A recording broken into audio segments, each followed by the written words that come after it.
Today we're going to show you another city that Paul visited. A huge one.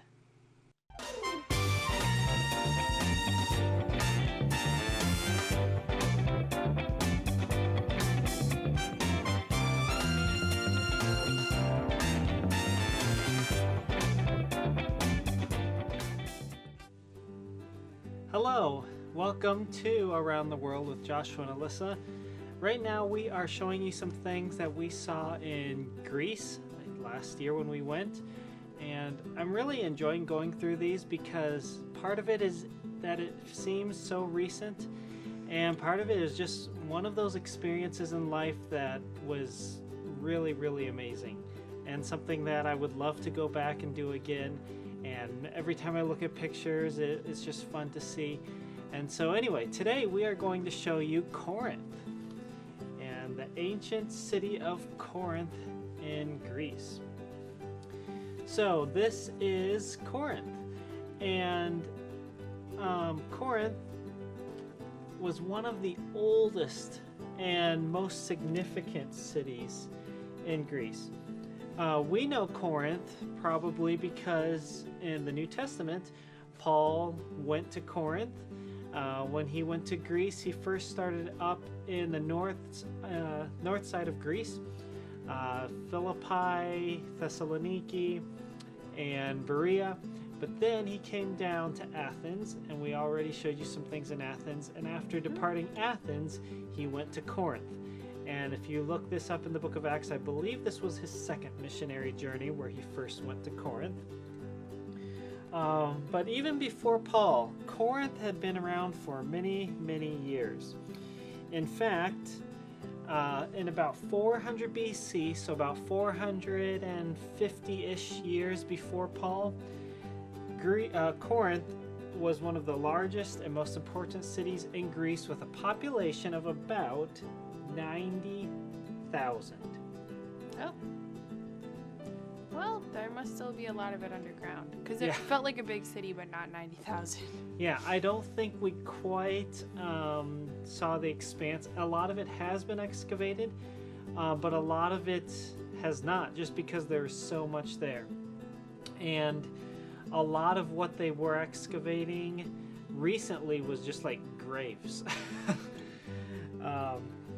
But yeah, 90,000, like the town where we live now is between 30 and 40,000.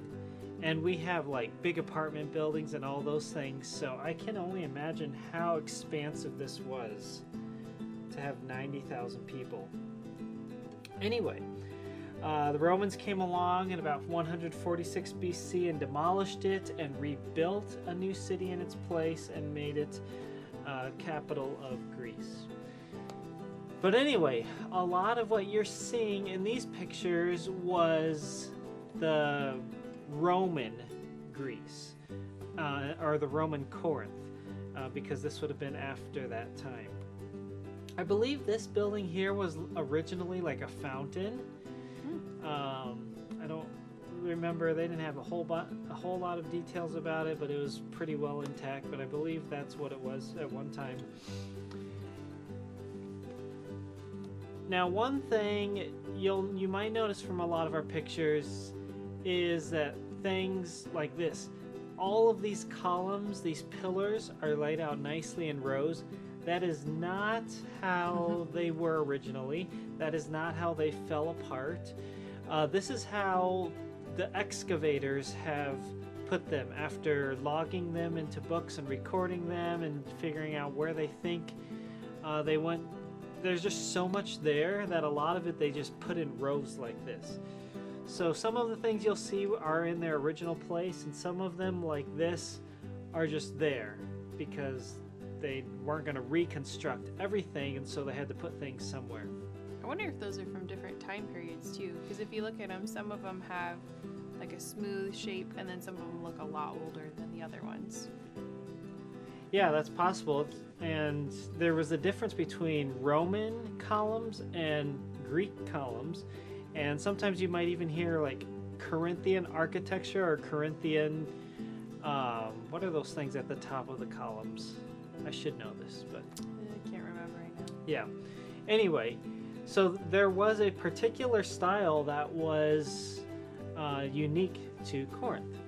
Now here is a map of like Corinth proper, and a lot of this we were able to walk through, and so we're going to show you some of those things. You can see in the top, like far right corner, there's this big theater. We actually did not have time to get to that.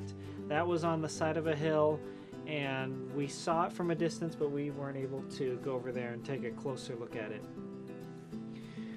Here you can see some of these columns are still intact, and some of them are lying on the ground. This is a pretty prominent structure here. These arches, after all these years, they shouldn't still be standing. But they are, because they were built so well. And some things they've put back together, but some of these I think are original the way they were. And their architecture was so good that they have stood the test of time. This here is one of the Roman roads. So this is a main road going into Corinth from the river, or you could say it's leading out of town to the river. And so a lot of the commerce would go through this road. And on either side of here are some shops. And so this is where people would have sold things or worked on different things, some of the different trades. And so that happened here on the sides. And so here's a closer look at some of these buildings. We weren't able to go into all of these because it was kind of roped off, but it was really neat to look at them and to imagine what this bustling city might have looked like at one time. This road itself is really well preserved. The Romans knew what they were doing when they built their roads. They did a great job. And so you can see today just how well preserved they are. These are some more of those shops off on the side. This is really cool. Look at that. That's like a storage thing. Like maybe it was a cistern to hold water or something. But that's huge. That big rock. Yeah. And it's all hollowed out on the inside. Some of the more significant structures here, this one would be the Temple of Apollos in Corinth. And so there were actually multiple temples there in Corinth, but this was the largest. This originally had somewhere, I think, around 36 or 39 columns, and there are still these 7 that are standing today and holding up part of the roof. And so we took several pictures of this one. But the structure that we found the most exciting was this one. And you might look at that and say, why? This is the bema. And so bema in Greek was a raised platform, and on top of that platform many different things would take place. They would make announcements, proclamations for the city. Maybe they would give the news of the day up there, but they would also this also functioned as like the courts, where a judge would stand up there and people on trial would stand in front of the bema. And so this one is significant because Paul went to Corinth and stood in front of the bema before he was on trial for preaching the gospel. And well, let's see, here you could go. There's a little sign on there that says bema. And so when you read in Acts about Paul standing before the judge, he literally stood in front of this platform. And all the history and everything that people have done to archaeologists have done to study this are 100% convinced that this was the spot. And it's really neat because here, the sign here that talks about it even talks about why this is significant because of Paul being there. And so a lot of places over there in Greece, they will give you the biblical history of it and show you why it's significant to Christianity. And this one goes into detail about Paul being here. It even shows part of his missionary journey, I think, up there on the top left-hand corner. And so if you look at this, On the right, you can see like a really nice square piece of marble. That is newer, but they put that there to show you that this platform at one time would have been surrounded by this. So it would have been really bright in the middle of the day. Yeah, that white really marble. white. And so yeah, that's there just to show you what it would have looked like later on, or not later on, originally. Then when you go up on top of the bema, like we could just go up there and stand and walk around. There is this Greek inscription of 2 Corinthians 5, and a verse there that Paul said, "This light and momentary affliction is preparing for us an eternal weight of glory beyond all comparison." So it has it in Greek, and then the English translation, and it's really cool that this is right there on top of that, and no one has a problem with it because they know that Paul was there and that he wrote this and he talked about his trials and afflictions. This is looking out from the bema into the Roman Forum there on the other side. That big street with all the shops I showed you is on the right side. Next goes by that tree there. And the temple is like far off in the distance. It looks like it's kind of up on a hill because it's like a high point of the city. Yeah. And here is a picture of us. Aww, are we so cute? And sleepy baby Jaden. Yep.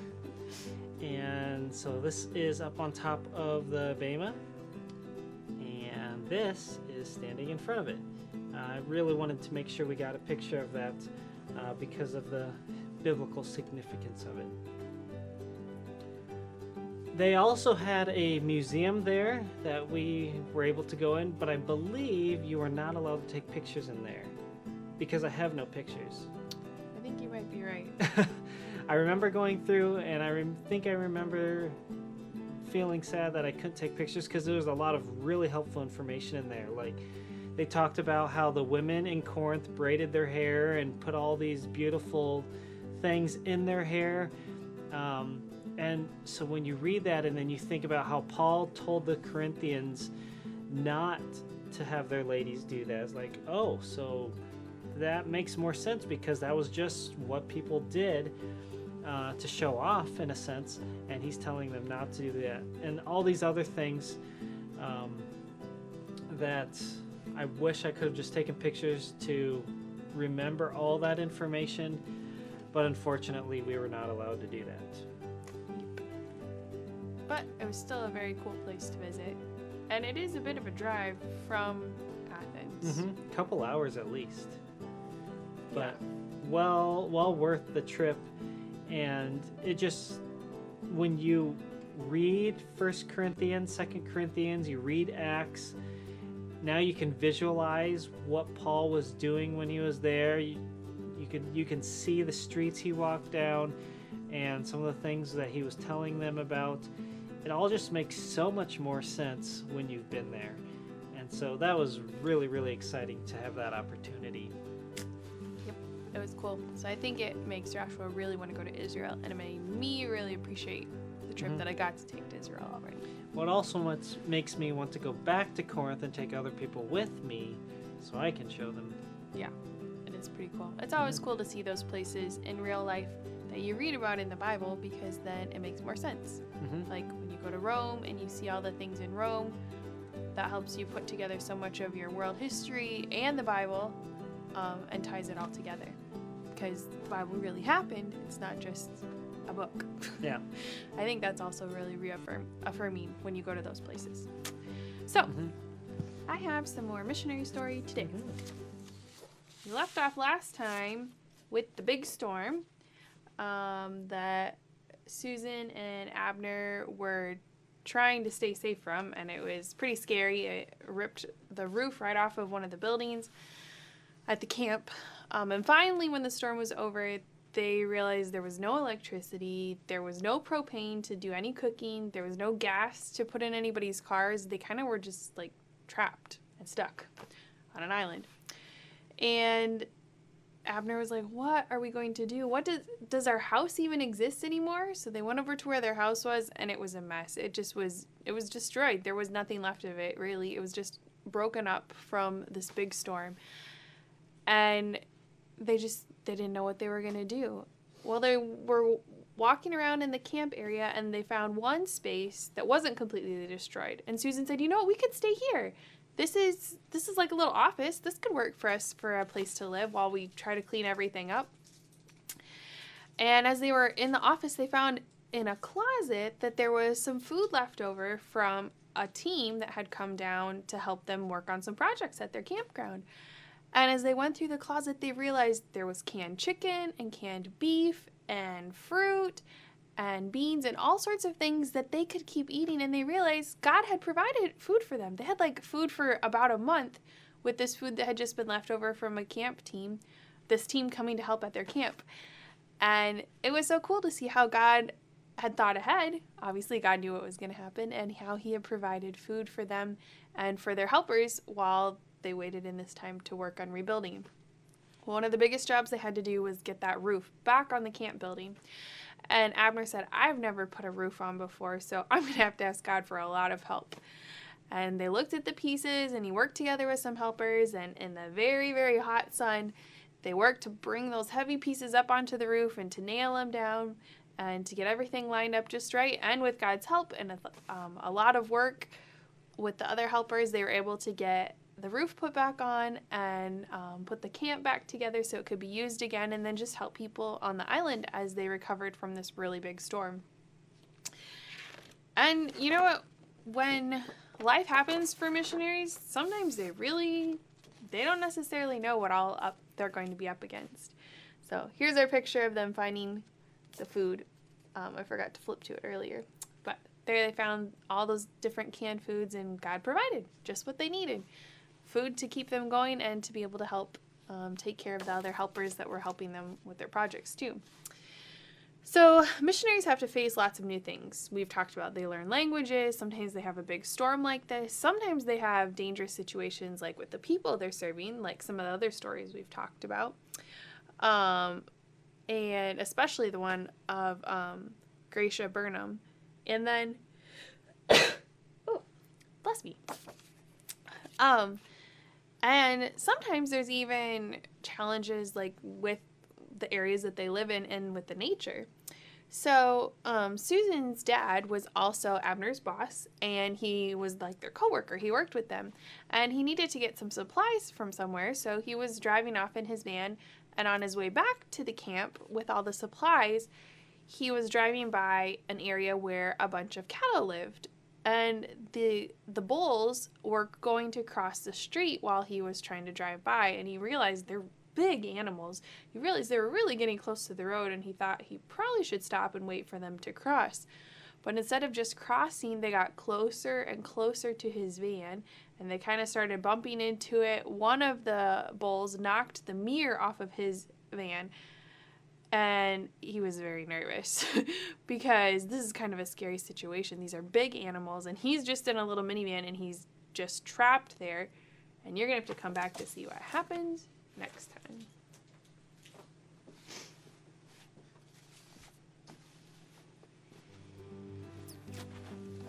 Wow.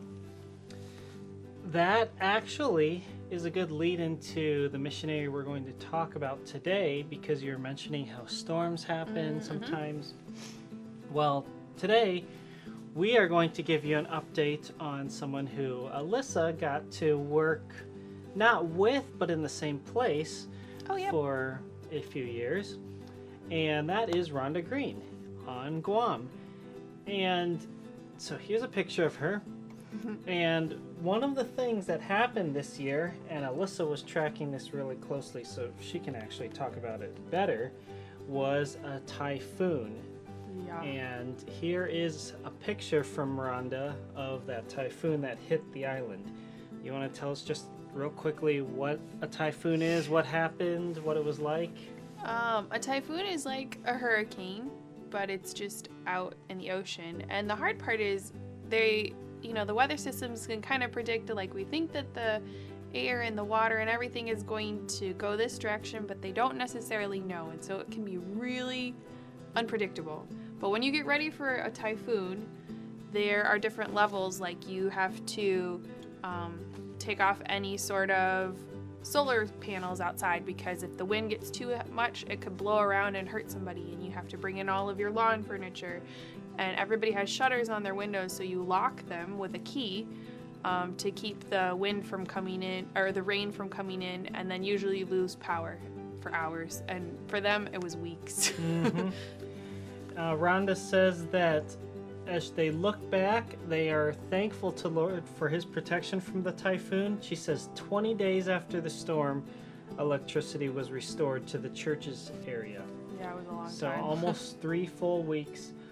But she looked at it as a praise because the electricity was restored just in time for them to have Pacific Rim Christian Camp. And so camp was only 33 days after the storm. Whew. And so as this was all happening, they're not sure what's going to happen. Will they be able to have it or not?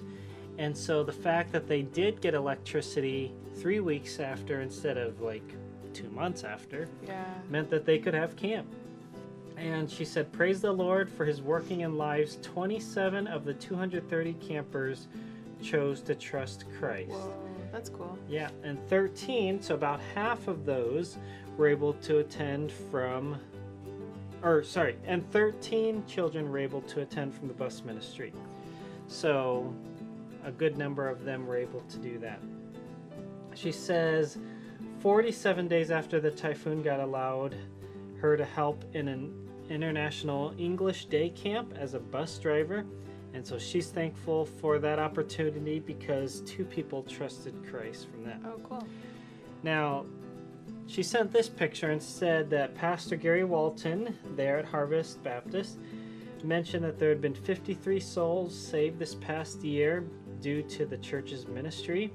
And so he has this vase there that every time someone is saved, he adds a white rose to it so that they can visually see the impact that their ministry is having. That's cool. Yep. About 90 days after the typhoon, so just recently here, classes started with 17 first-year students and 46 upper-class students. It's a big first-year class. And this picture's in here she sent us. I don't know if this was from camp or if this is students or what it is, but this is part of her ministry. These look like students. Okay. This student in particular, his name is Andy. He's a first-year student, and he is the 9th bus kid to join the Bible college. That's cool. She said it's a praise. They're thanking God for how he has worked in his life and brought him now to be a student there. Looking forward, she is teaching 3 classes in the Bible college. This is her health management class, and she's also teaching a couple others. Some of her other responsibilities include taking care of the health needs of the 63 college students, and she said pray for wisdom for her as she helps people, especially some have like specialty health issues that require specialty doctors, and so that just complicates things a little. Here's another picture from a class of hers. She says that she is rejoicing that God continues to bring more people to the church through the bus and van ministry. And so here's a couple pictures of her with her bus. That is a lot of people in there. That is a full bus right there. And there's another one. Approximately 85 kids at the midweek service and 40 on Sunday mornings that are coming in through this ministry. So pray that they will come to know Jesus personally and have a desire to love and serve God. And so that is just an update from her, what God has done this summer as he allowed ministry to go on despite the typhoon, and now ministries that she's involved in this fall. She is also going to join a survey trip to a couple of the outer islands, and that trip is planned for October, mid-October, so pray for wisdom and health and safety during that trip. and for those who will be covering her ministry responsibilities while she is out with the people on that trip. So, yeah, remember to pray for Miss Rhonda, and thank God for all that has happened this year, especially the many people who have been saved, and now as the harvest there seeks to disciple them, and also for Miss Rhonda as she teaches these classes and cares for people's health. She's a busy person, but she loves what she does, and we're grateful for the ministry she's doing there. Yeah. And those pictures, when she smiles like that, that's how she always smiles. Yes. Like, always. She always has that really big smile on her face. She's a very encouraging person. Mm-hmm. So make sure you come back next week to hear the last part of our story, hear about another part of Greece, and we'll review the missionaries that we've talked about so far. Yep. We will see you next week. Bye. Bye.